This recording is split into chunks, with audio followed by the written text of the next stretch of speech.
To be a number two driver in F1 from past to present has got to be one of the most difficult jobs in the sport. Not only are you going against all your instincts to win as a racing driver and as a sportsman, you are sabotaging your own race in the knowledge that your teammate, the first driver you compare against when it comes to driving in F1, will stand a better chance at succeeding in the race. We've seen many guys over the years fall into this role, most recently Bottas and Perez, and they're both very good, decent and respectable drivers in their own right, but it has visibly harmed them for doing this over the years, and not just on track but mentally as well. Currently in F1 it's seen as an insult to be seen as anything else than number one, anything else than a winner. So why do drivers find themselves in this position? How do they find themselves in this position? How do they cope? And ultimately, what's the deal with number two drivers? Despite the narrative that is put out sometimes, F1 is a team sport. You win as a team and you lose as a team. And teams prefer to win their championships as quickly as possible and in the simplest fashion. And over the years we've seen lineups consisting of a number one driver whose job it is to win races, score the points, lead the team and ultimately win the championships. And overall this is the driver with the more ability and is usually more decorated as well. And then depending on the team and its setup, you might have a number two driver. And their role more or less is to sacrifice their own race when it's needed so that their teammates can maximize their points and performance. This could mean giving up positions, holding up competitors and generally being the fall guy when it comes to tactics. And normally these drivers tend to kind of lack something that the number one driver has, but the mental toughness you need to survive or succeed in this role is something else. And these number two drivers tend to find themselves in this role for one of two reasons. They begin on an equal footing, but due to being consistently outperformed, the team makes a decision to favour one driver more than the other. We've seen this over the years with Hakkinen and Coulthard, Vettel and Webber, and it kind of works to a point for a little while, but more often than not implodes. And then you have drivers who are signed in the knowledge that they are going to be absolutely number two to their teammates. Examples here are Bottas and Hamilton, Barrichello and Schumacher, and Perez and Verstappen. And if you're not interested in having a 1 and 2 situation, the alternative is to have two drivers that fight against each other, potentially creates a toxic environment in the team, splits the garage, and could potentially cost the team both championships. Some examples here are Hamilton and Alonso, Senna and Prost, and Mansell and Piquet. This one is a long list. The thing is with being a number two driver, it's a dirty job, but someone has got to do it. And if it was my name above the door and my skin in the game, I think I would absolutely implement a 1 and 2 driver system. Now, in my opinion, the absolute gold standard of number two drivers and the blueprint of how it should be done was Eddie Irvine during his time at Ferrari between 1996 and 1999. Now, before you all kick off, of course there were better drivers out there than Irvine. That's obvious. There were easily drivers who are more committed and could get better results and who were generally faster, of course. Now, he had his shortcomings and was outclassed by Schumacher on a regular basis. But what set Irvine apart is the complete package that he brought to Ferrari. His approach individually as a driver, but also his complete acceptance of the number two role. He knew that he was going to be a spare part of the team, and he knew more or less in any situation that his race would have to be sacrificed in order to favour Michael. But his approach to being Schumacher's teammate and being the number two driver has been something that we haven't really seen before or since in F1. He was 31 when he signed for Ferrari for the 96 season, and that is kind of knocking on a bit by modern F1 standards. However, he had a more grounded and realistic and sometimes more cynical approach to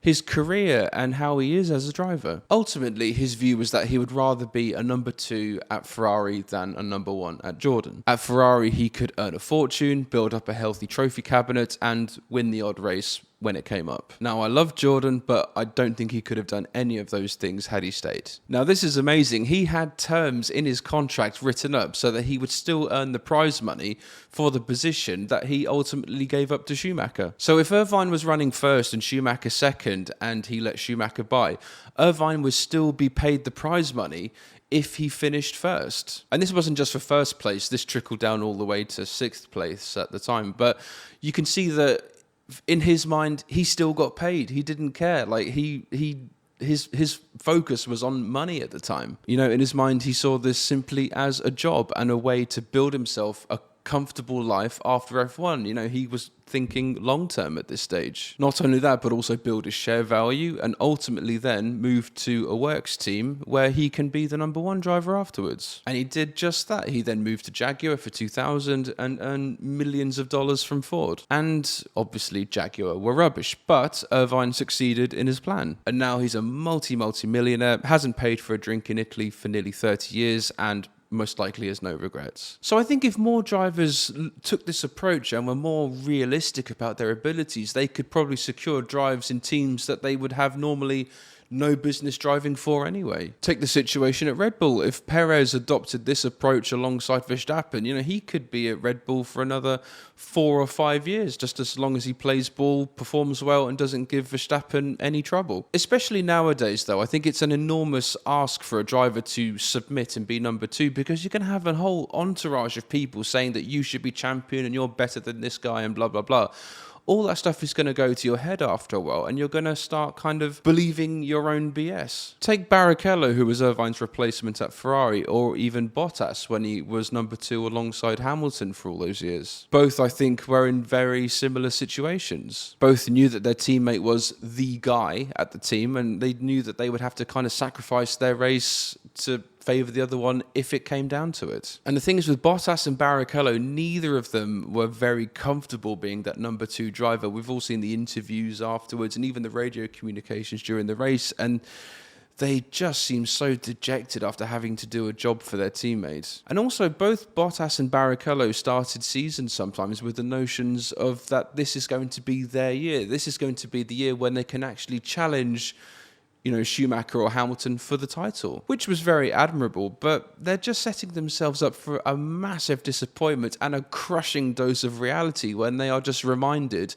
of the quality of their teammates and the fact that the entire team is behind the other driver, especially when their teammates' outright ability takes hold and the team asks them to fall in line and do some favours. We all remember in 2018 and 19 when there was all this chat about Bottas 2.0 and how he's rejuvenated and rebuilt, and this is going to be the year where he can take it to Hamilton, only for him to be very quickly swept aside, leaving a very dejected and hollow and empty-looking Valtteri Bottas. And this is just why I loved Irvine's approach, because he wouldn't let these notions, these ideas to get in his head and perhaps try and elevate him above his status. He knew exactly why he was at the team and the position that he held. And perhaps to be a number two driver today, this is perhaps the exact mentality that you need. Of course, it's easier said than done, but if you're thinking long term, you want to make a name for yourself, you want to elevate yourself so that a top team or a bigger team picks you up later on down the line, why not be a number two driver? Make yourself known as to be loyal, reliable, and a team player, and who knows, that could perhaps pay off. It could favour some really young drivers like Lawson, for example, or even a lot older drivers like Hulkenberg. But yeah, it's interesting to see how to be a number two driver is almost now a slur in the F1 paddock, or even seen as an insult to be called a number two driver. As F1 perhaps slides more into a more kind of American outlook, where to be seen as anything else other than a winner is a massive failure, to kind of adopt this career path as a number two driver is, yeah, you're perhaps looked upon as a loser. But the thing is, for a top team fighting for a championship, it is a massively relevant position. I know we haven't had it in recent years because of Red Bull and then Mercedes, but when there are two teams fighting, you know, to have a backup driver is hugely important. Now, you also need the mental tools to do this job, and you could argue that perhaps drivers from years ago were maybe a bit more equipped to do this. A lot of the modern drivers come from quite wealthy backgrounds, and they're told that they're number one and race winners and you're the best since day one. You know, the amount of adversity they've had to deal with in their lives so far has been a lot less. Now, let's say in 2024 or coming years, if we ever saw a resurgence from Ferrari or Mercedes to take the fight to Red Bull, it would be very interesting considering the current drivers that they have. Both of those teams have lineups of race winners and drivers who think they are absolutely the best and want to prove themselves against their teammates. And I don't think either will be happy to do any favours or any assistance for the other driver at all. Meanwhile, you have Red Bull, who are number one and number two focused. They are just going to rack up the points, steam ahead, and cruise to the championship as long as their competitors adopt this equal driver system. I just think in a tight battle, you need that one driver to spearhead the whole thing, and you need that number 2 driver just to be a goalkeeper, basically. You know, perhaps the days of straight up 1 and 2 drivers is almost a thing of the past now. Drivers are not prepared to give up even the slightest chance or slightest percentage of